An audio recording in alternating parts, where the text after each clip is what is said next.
নতুন বাংলাদেশে অন্যরকম ঈদ, আমাদের সাংস্কৃতিক জগতে নতুন ডাইমেনশন।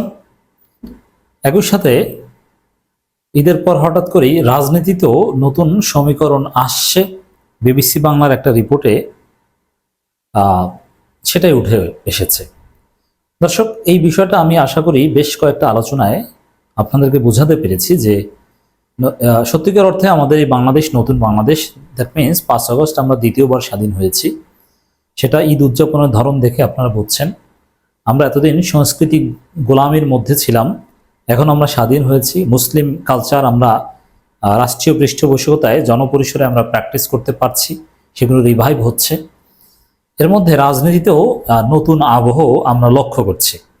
বিবিসি বাংলা একটা গুরুত্বপূর্ণ রিপোর্ট, ঈদের পর কোন পথে রাজনীতি, কি পরিকল্পনা বিএনপি, জামাত আর এনসিপি। এর মানে বিএনপি, জামাত, এনসিপি এরাই হচ্ছে এখন রাজনীতির মূল চালিকা শক্তি। হ্যাঁ, অন্যান্য দল এরা কোনো না কোনোভাবে বিএনপি, জামাত, এনসিপি এই 3 বলয়ের মধ্যে আছে।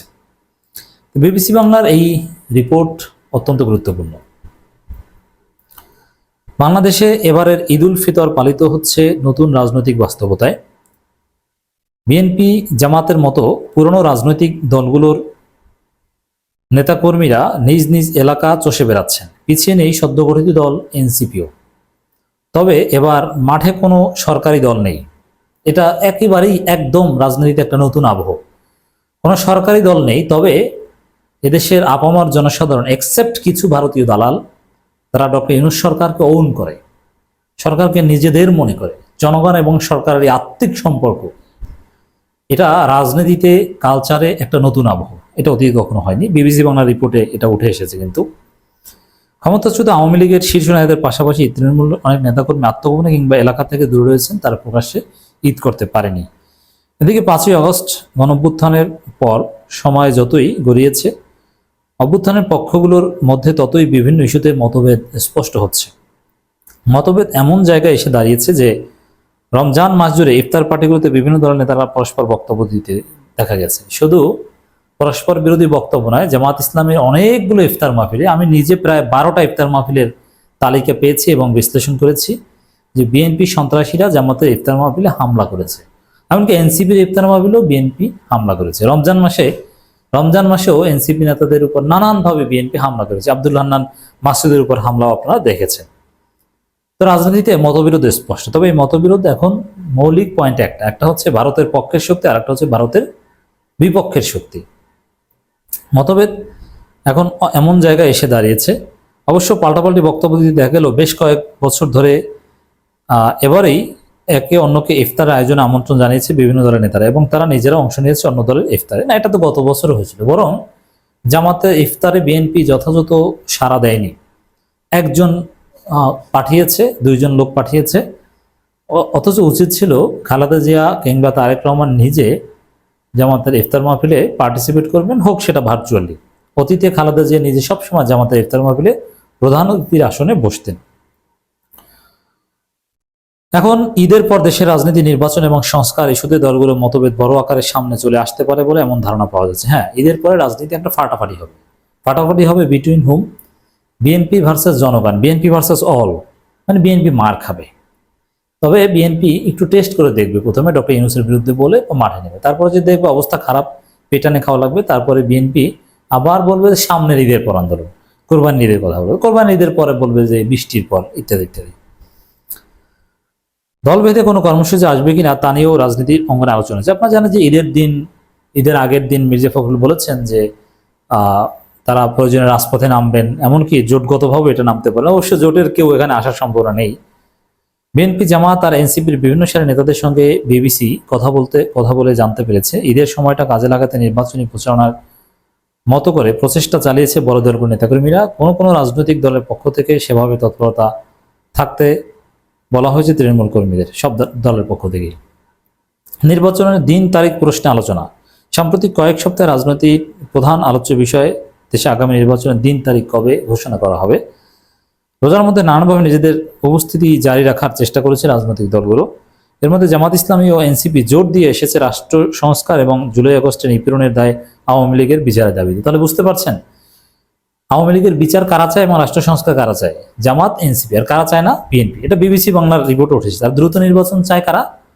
আওয়ামী লীগ এবং বিএনপি। এটা রয়টার্সের রিপোর্টে উঠে এসেছে। মানে আন্তর্জাতিক গণমাধ্যমের রিপোর্টগুলোতে কিন্তু অনেক নির্ধারণ বাস্তবতা উঠে আসে। অগ্রাধিকারের দিক থেকে এগুলোর পরে নির্বাচনকে রেখেছে তারা।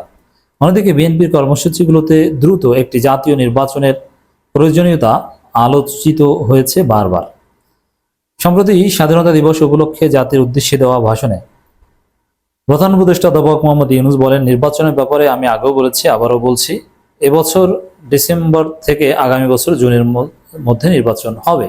তবে এখানে কন্ডিশন কি? ঐক্যমতের ভিত্তিতে। ঐক্যমত না হলে হবে এই কথা কিন্তু বলেননি। প্রধান উপদেষ্টা একবারও বলেনি যে ঐক্যমত হোক বা না হোক আগামী বছর জুনে নির্বাচন হবে, এই কথা একবারও বলেনি।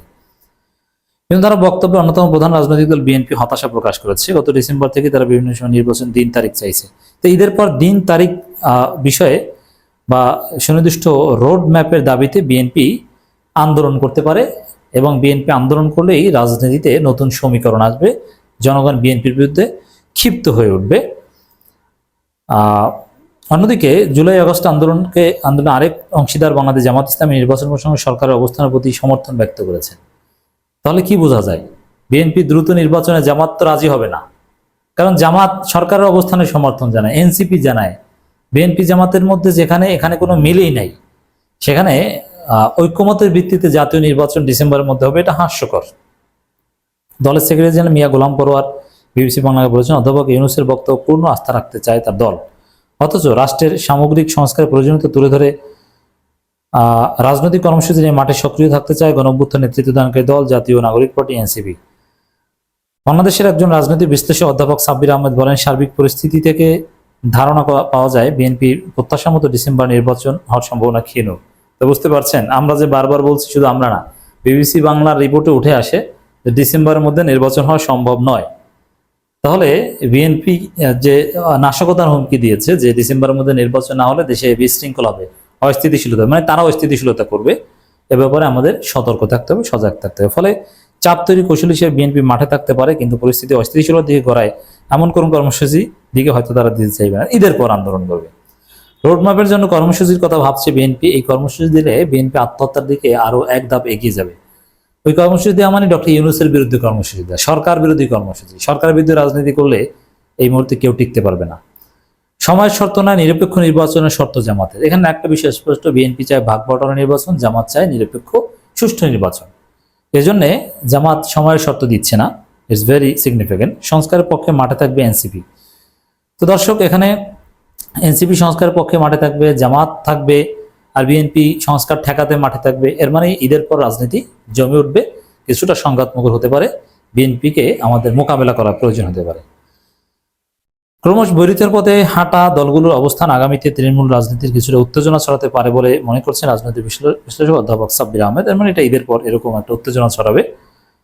বিশেষ করে এই ধারণা ছড়াতে পারে যে সরকার এনসিপিকে আরেকটু স্ট্রং বা ফুটিং পরিধি বাড়ানোর সুযোগ করে দিচ্ছে, বলেন তিনি।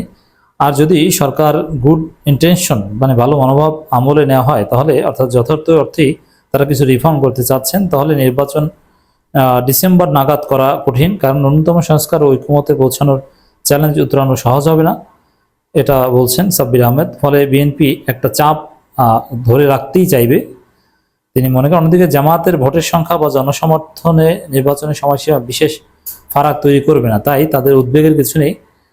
না, এটা না, লেটে নির্বাচন হলে জামাতের জন্য এটা যথেষ্ট ভালো, কারণ বিএনপির জনপ্রিয়তা জ্যামিতিক হারে হ্রাস পাচ্ছে, ওটা তো জামাতের দিকেই যাবে মোস্টলি একটা অংশ। আর সময় গড়ালে এনসিপি দলের শক্তি বাড়ার সুযোগ হতে পারে। সময় গড়ালে জামাতের লাভ বেশি এনসিপির চাইতে, কারণ এনসিপি ওইভাবে এক্সপ্যান্ড করতে পারছে না, ফলে তাদের অবস্থান নির্বাচন পেছনের পক্ষে থাকা স্বাভাবিক, এটা ঢাকা বিশ্ববিদ্যালয়ের অধ্যাপক মনে করেন। তবে তার মধ্যে পরিস্থিতি নিয়ন্ত্রণের বাইরে চলে যায় কিংবা অস্থিতিশীল হয়ে পড়ে রাজনৈতিক দলগুলো এমন অবস্থানে যাওয়ার সম্ভাবনা কম। দেখেন, পরিস্থিতি নিয়ন্ত্রণের বাইরে অস্থিতিশীল সৃষ্টি করবে কারা? জনগণ বিপ্লব করেছে, অতএব তাদের চোখে ধোলা দিয়ে কেউ অস্থিতিশীলতা সৃষ্টি করবে, এটা হবেই না। জনগণ সজাগ। এই আলোচনার ফাইন্ডিংস হিসেবে, কনক্লুশন হিসেবে আমরা যেটা বলতে চাই, দর্শক আপনার সতর্ক থাকবেন। 5 আগস্টের মতো রক্তক্ষয়ী বিপ্লব দরকার না হলেও আর একটা বিপ্লব দরকার হবে। সেই বিপ্লব হবে আওয়ামী লীগের ডেথ সার্টিফিকেট এবং কবর রচনার সে বিপ্লব হবে আনুষ্ঠানিকভাবে নতুন বাংলাদেশে পদার্পণের, সে বিপ্লব হবে ভারতের হেজিমনি একদম খেয়ে দেওয়ার, সে বিপ্লব হবে বাংলাদেশকে কয়েক বছরের মধ্যে ইউরোপ আমেরিকার মতো উন্নত, কিংবা সিঙ্গাপুর, মালয়েশিয়া, তাইওয়ান, দক্ষিণ কোরিয়ার মতো উন্নত রাষ্ট্র বানানোর বিপ্লব। অতএব আপনাদেরকে সেই বিপ্লবে পার্টিসিপেট করতে হবে। আমরা অগ্রিম আহ্বান জানাচ্ছি, আমরা মাঠে থাকবো ইনশাল্লাহ।